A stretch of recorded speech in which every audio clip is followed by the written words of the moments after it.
آج 57 ممالک کے مسلمان کوئی ایک بھی صلاح ایوبی کا جانشین ہوتا،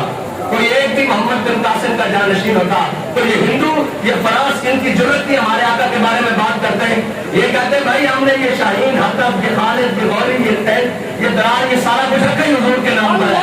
ہم نے شبرات کے لیے رکھے ہوئے ہیں، وہ ٹینٹ کیا کرے جس کو ٹاکیاں مار مار کے خود تھک گئے ہیں، وہ کس دن کام آئے گا؟ حضور کی عزت پر پہرا نہیں دینا۔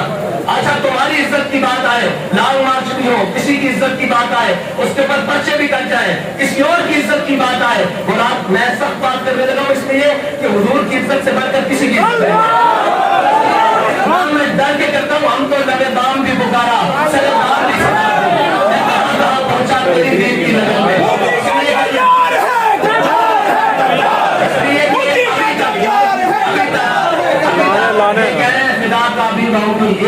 بھائی یاد رکھنا ناموس رسالت کا مسئلہ کمیٹوں سے حل نہیں ہوتا، یہ میدان لگانا پڑتا ہے، اور میدان بھی ایسا لگانا پڑتا ہے کہ اگر تم حاضر ہو تو ہم حضور کے دین کے لیے حاضر ہیں، ہم حضور کے نام پہ کٹنے کے لیے حاضر ہیں۔ یہ امت یہ ماؤں نے اپنے بچے رکھے اس لیے ہوتے ہیں کہ یہ ان بچوں کو جا کر حضور کے نام پر کٹوا دو۔ میں آپ سے گواہی دیتا ہوں یہ پیچھے فرانس کے مسئلے میں جتنے بھی شہید ہوئے کسی ایک کی ماں نے آ کر یہ نہیں کہا کہ یہ آپ نے ہمارے ساتھ کیا کیا، ہمارے بچوں کو جناب ذبح کروا دیا۔ انہوں نے کہا کہ ہم خوش ہیں کیونکہ حضرت ام خلصہ جب احد کی جانب چلی نا تو حضور صلی اللہ علیہ وسلم کے بارے میں پتہ چلا کہ حضور کو نقصان پہنچایا کافروں نے، تو رستے میں چلی تو کسی نے آ کر کہا آپ کا بھائی بھی دنیا سے چلا گیا، شہید ہو گیا جنگ میں۔ انہوں نے کہا پیچھے ہٹ جاؤ، مجھے حضور کا بتاؤ۔ پھر آگے چلی، انہوں نے کہا آپ کا شوہر بھی دنیا سے چلا گیا، انہوں نے کہا پیچھے ہٹ جاؤ، مجھے حضور کا بتاؤ۔ آگے چلی تو انہوں نے کہا جناب آپ کا